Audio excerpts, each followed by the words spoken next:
All right, so I'm going to go over hepatic cirrhosis. I'm going to do a concept map. I've already got one written out, but I'm just going to kind of explain it as I go. So there are a few causes of hepatic cirrhosis. One of them is high alcohol intake. Another is biliary scarring.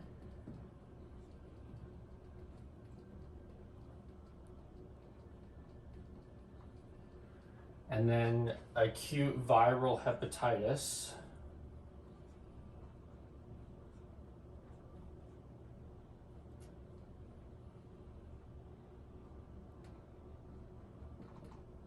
And non-alcoholic fatty liver syndrome. So I'll just abbreviate that.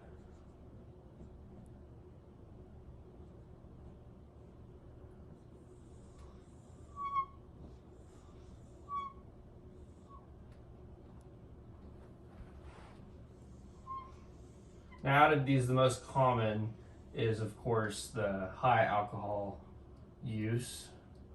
So whenever any of these things happen to cause cirrhosis, the liver is regenerative. So as the liver is broken down, it regenerates itself with scar tissue. And when the scar tissue is created, the liver cannot function properly. So they have fibrotic changes. So we'll just put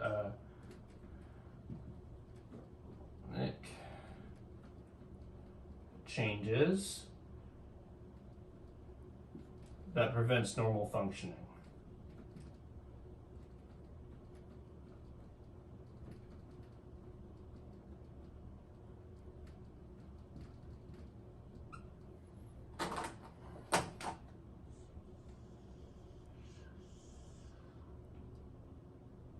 And so because of this scar tissue, the blood can't flow through the liver properly, which is where a lot of the problems will come from. So I'll put that the liver, that blood cannot flow through properly because of scar tissue.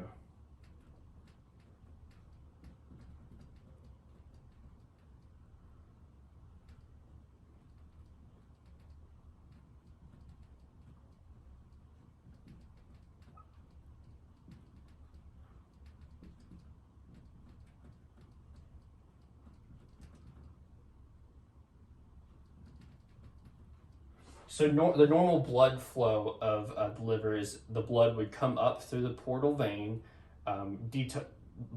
Toxins would be processed, metabolized in the liver, and then blood would return back up to the heart, the systemic vascular system. And whenever you have cirrhosis, that blood flow through the liver is compromised. So blood flow is prevented from flowing through the portal vein.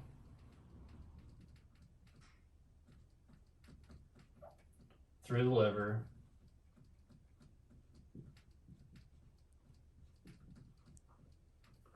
and out the hepatic vein.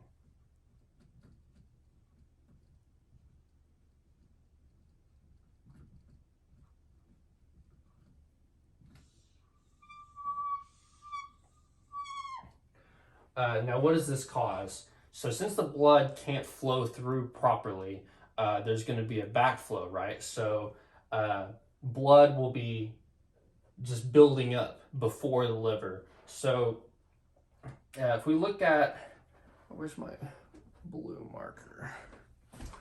Here it is. If we look at the model of like what the liver would look like during this process. I lost all my markers. Where are they at? Oh, here it is. Okay. So here is the liver. And we've got the stomach, which would come up through here. Right? And the spleen. Okay, and let's draw the portal vein, which would be coming up here, blood flow, right? And then you've got it branched off over here to the spleen. And here's the gallbladder, which would feed into, kind of a little bit off, but the duodenum. Got that there. And hepatic vein. And then, of course, the esophagus, right up here, coming out of the stomach. Okay, so the blood is going to be flowing up through the portal vein to be detoxified by the liver here. And then once the blood has been detoxified, it comes back up the hepatic vein, returns to the heart, the brain. So we'll just put the blood flow, regular blood flow, comes up this way. Okay. So in cirrhosis, you've got all of this fibrotic change on the cells, the hepatocytes, and they are all scarred up. Chronic alcohol use, hepatitis, any of those things. So instead of the blood easily flowing through the portal vein, through the liver, out of the hepatic vein to the body, the blood comes up through here and it gets all congested, right? Blood can't properly flow through. It causes portal vein hypertension. So then this blood backs up. It's going to back up into the spleen. It's going to back up into the portal vein. It's going to back up into the rest of the body. So when this happens, the body does something called collateral circulation. And this is the same concept that you check in ABGs when you do the Allen's test, when you cover an artery and then you let go and you can see the blood flow go back through the hand. So the collateral circulation is whenever the body can sense that blood is not flowing properly through this organ, so it's going to create these little tiny collateral circulation. So the blood, they're creating veins to go around the liver so it can get back to the body. So this hypertension is creating these little varices, go off into the stomach, they come around, and they get up to the hepatic vein. So the blood flow can get around the liver and get back to systemic circulation. The only problem with this is whatever the blood is coming around the liver, it creates these capillary discharges and causes esophageal varices. So these varicose veins, if you will, create pockets of blood in the esophagus, which is just a side effect of this collateral circulation. And these pockets of blood, I'll just make that red, these pockets of blood they build up and they can burst, and then blood comes down to the stomach, pools at the bottom of the stomach, and if the rupture happens, it's projectile vomiting. It's a very high mortality and very easy to die from this. So we'll go and we'll say that because of this the portal vein hypertension,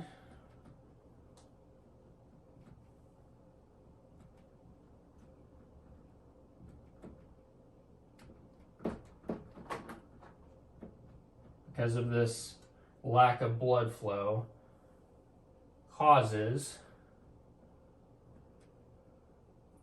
blood to back up,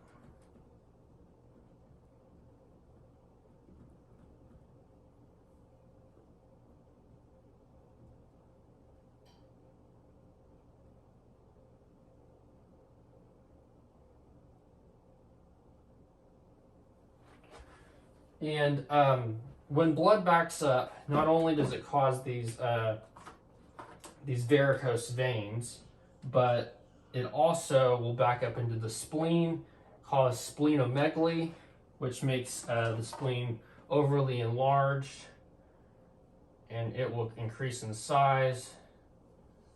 Let's make that. And what does spleen do? Spleen, it's important for blood products, right? So because this splenomegaly, it's going to cause a dysfunction. So you're going to have low red blood cells, low white blood cells, low platelets. It causes clotting factors to be all messed up. So I'm just going to do this.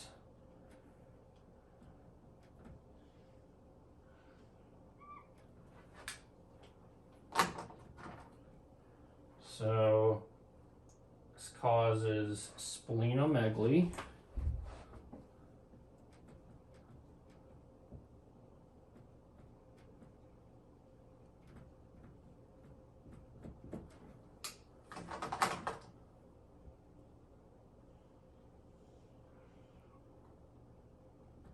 Which causes low white blood, or we'll do low red blood cells, low platelets, and low white blood cells.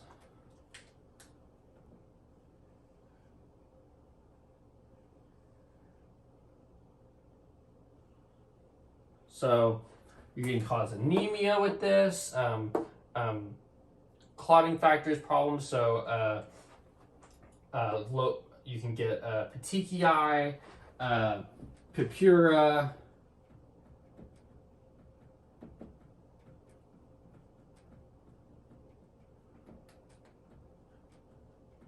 thrombocytopenia, anemia, infection with white blood cells.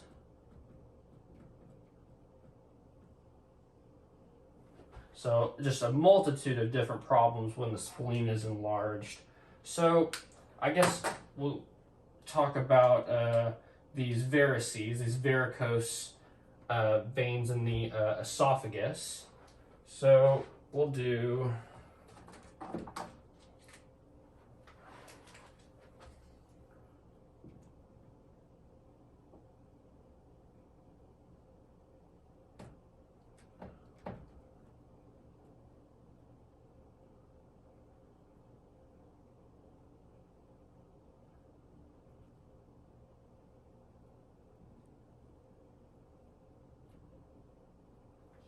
esophageal varices.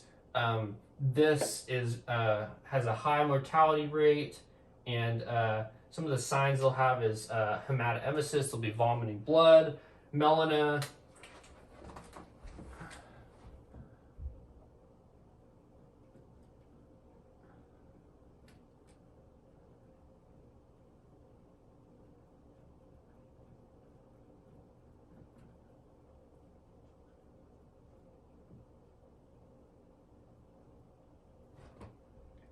and when they have these, the rupture, when they have a rupture of these varices, it's going to be signs of shock.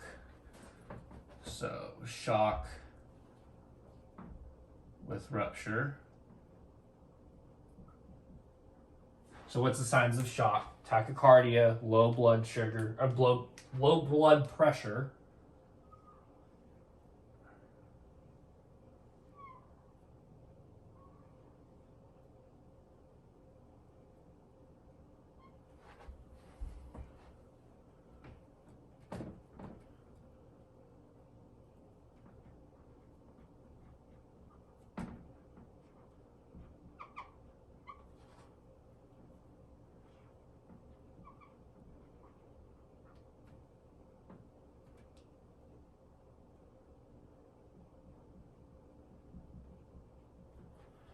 Okay, so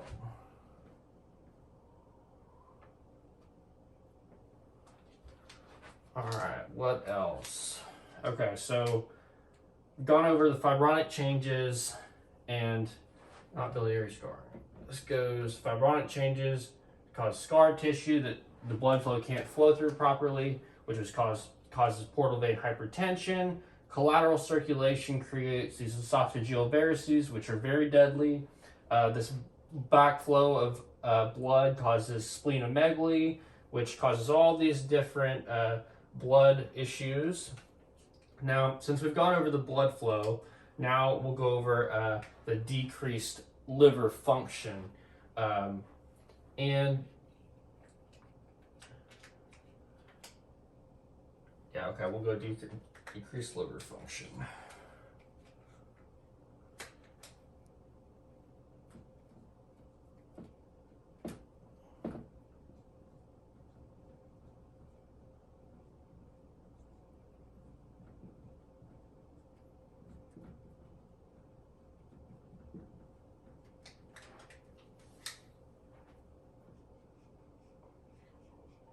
So what is the function of the liver?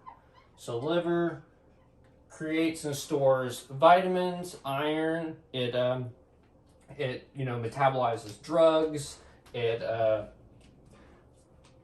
creates albumin for proteins. We process proteins well, like proteins that were ingested. So where should we start? Let's see.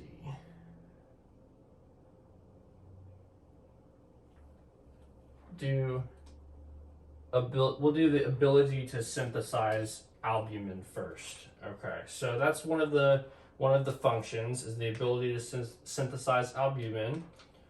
So what color should I use?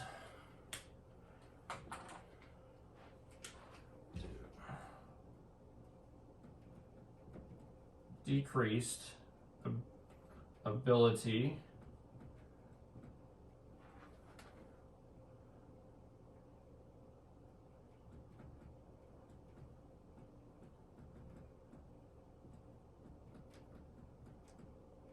So what is albumin? Albumin is the protein that lines our vascular space to maintain onconic pressure and keep our blood pressure correct, keep the fluids in the right spaces, and is very important to the cardiovascular system. So when that's not working correctly,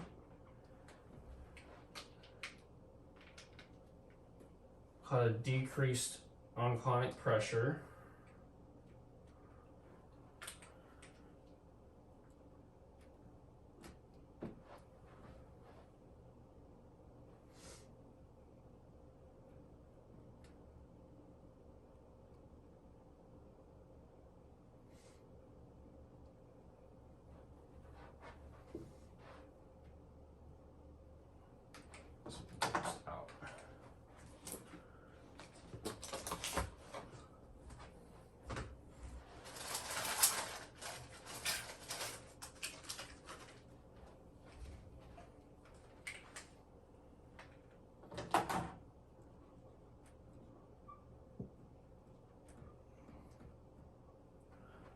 Onconic.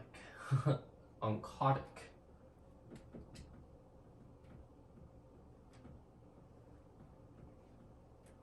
And that will cause hypotension.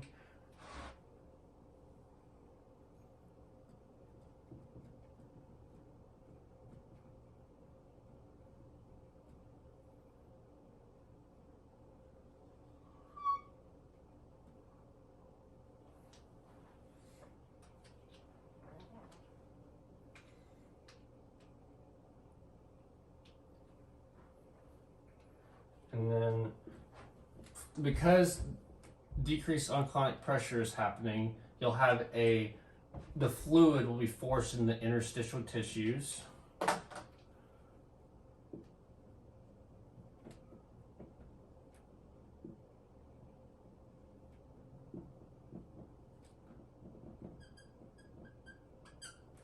So when you have fluid in the tissues, what is that? That is edema.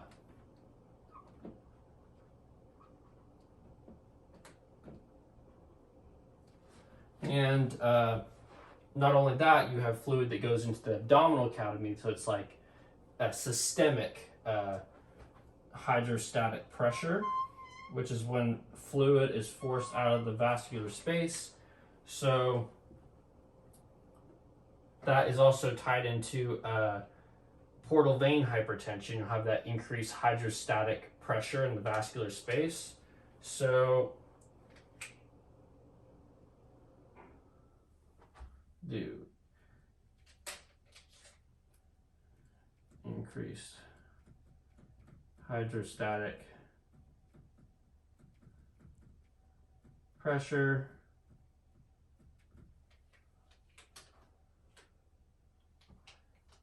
and whenever you have this increased hydrostatic pressure, there'll be an ineffective blood volume felt by the kidneys because the body will compensate with a low blood pressure. So do this. This is hydrostatic, and fluid is forced from the plasma to the capillaries, which would cause ascites. So do this. Hydrostatic pressure.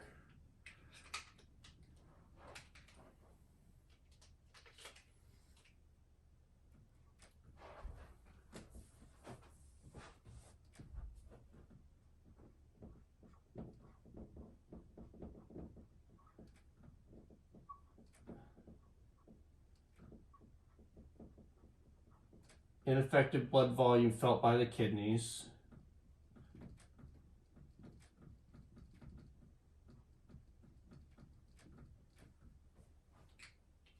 Which would cause them to retain more water and sodium to increase the blood pressure.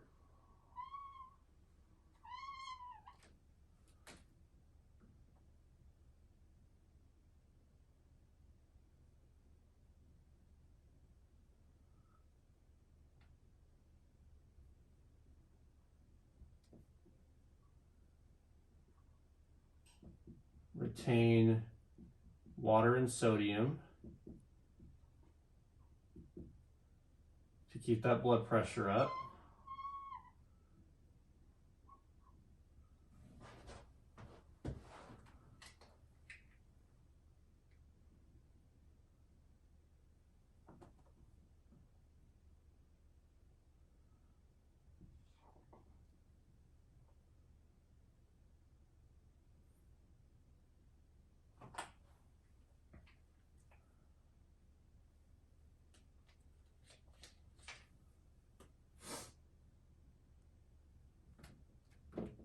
Make a little modification.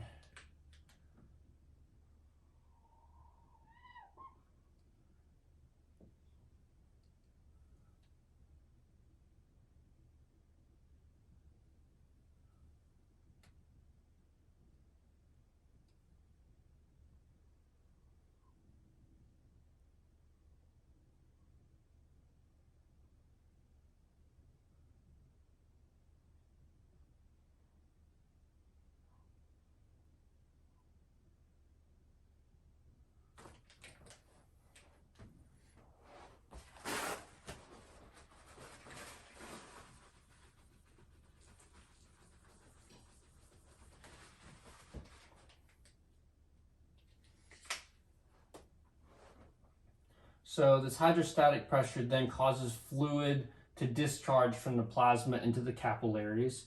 And so fluid discharge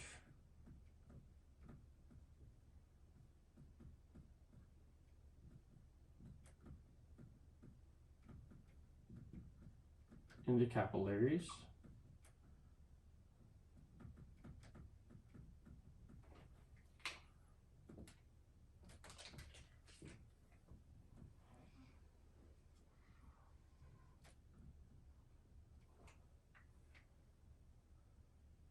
And so this fluid is forced into the tissues, and fluid is also discharged from the plasma into the capillaries. Both of these things would cause ascites and edema. So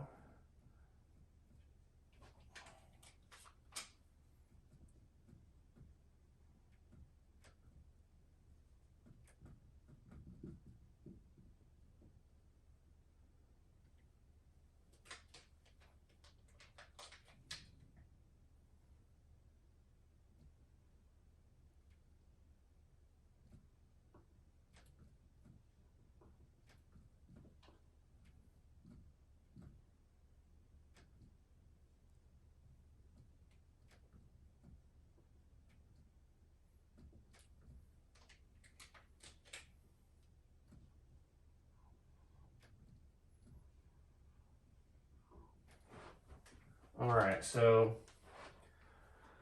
next thing, talk about ammonia. So ammonia is processed in the liver, and if the liver has this inability to function, it doesn't have the correct blood flow through it as well, it can't process ammonia correctly. So instead of it being processed in the liver, it stays in the circulating bloodstream and it can flow up to the brain and cause damage. So decreased liver function due decreased ammonia conversion.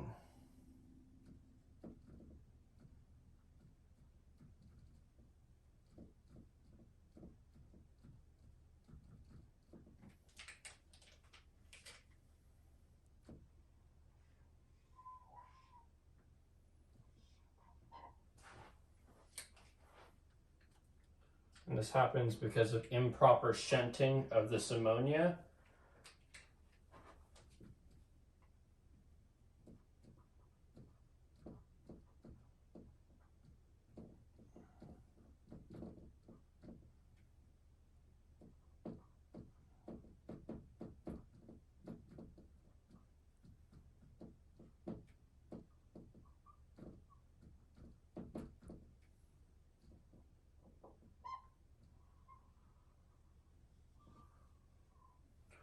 And when this happens, this will cause, it can cause it'll cause one thing. It'll cause hepatic encephalopathy, which is confusion. They can't, they get different, basically they get confusion and asterexes and Factor hepaticus, which is like a fecal smell to the breath. And so, get hepatic encephalopathy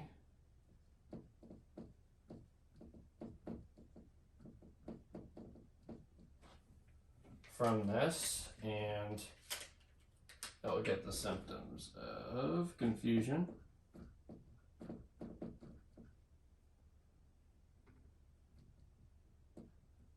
asterexes,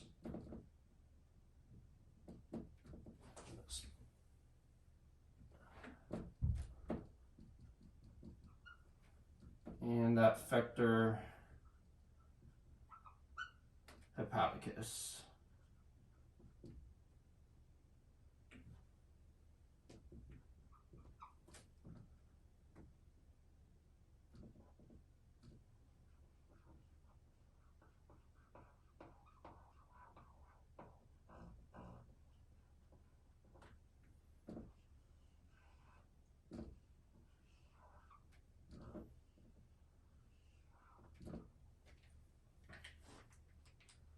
And of course, this causes brain damage.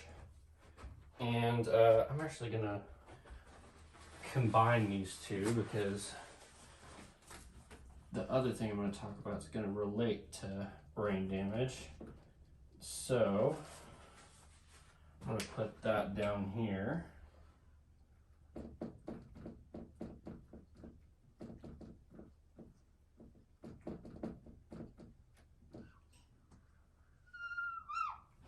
All right, so the next thing we're going to talk about is how the liver has a decreased ability to store vitamins. And so what that causes, decreased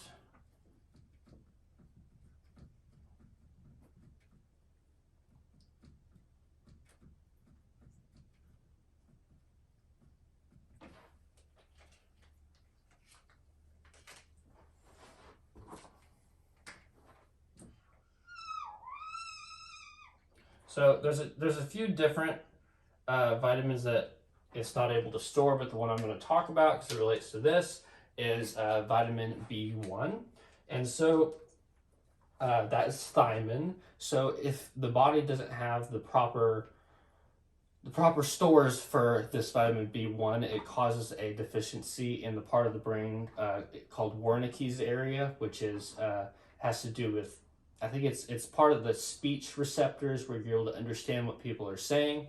So if you have cirrhosis or people who have chronic alcoholism, they can have a vitamin B1 or thiamine deficiency. So we'll talk about the decreased ability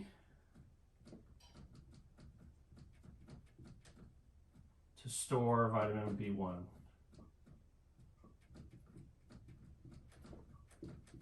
Or thiamine. Just put thiamine.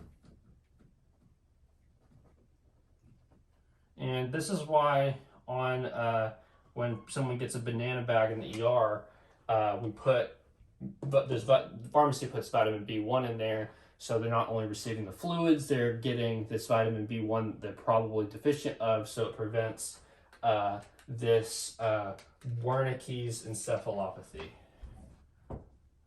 I always spell this one wrong, so Wernicke's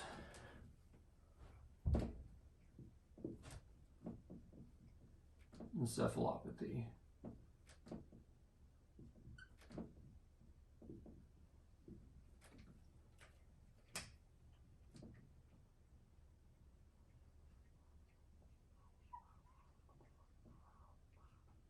Now, Wernicke's is pretty bad, but when this disease progresses to Korsakoff, it's called the Wernicke's-Korsakoff disease. Korsakoff's a lot more fatal, but I'm just going to talk about Wernicke's now. So one thing that both of these two things do is cause brain damage. So put that in the middle, brain damage.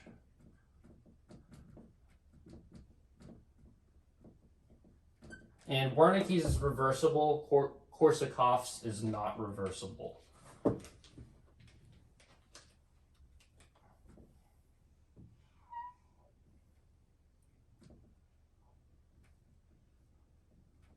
So when you have Wernicke's, you'll have expressive aphasia, which is like you can't think of the words to describe something.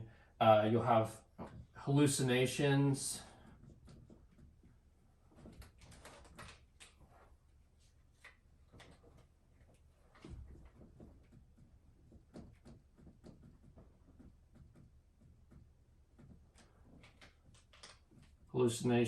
Expressive aphasia,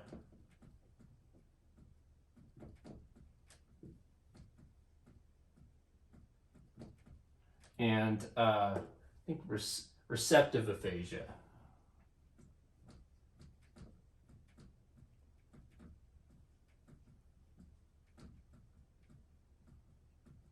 And receptive aphasia is what I was talking about earlier, like you can't fully understand what people are saying, like it's the part of the brain where it interprets language. So if someone were to have a stroke in this Wernicke's area and there was no function in it, they could, if they had receptive aphasia, they could speak to you and they could understand what they were saying, but they wouldn't be able to understand what you were saying. And just the opposite is true for this expressive aphasia. And I think that's it. I don't think there's anything else. All right, thank you.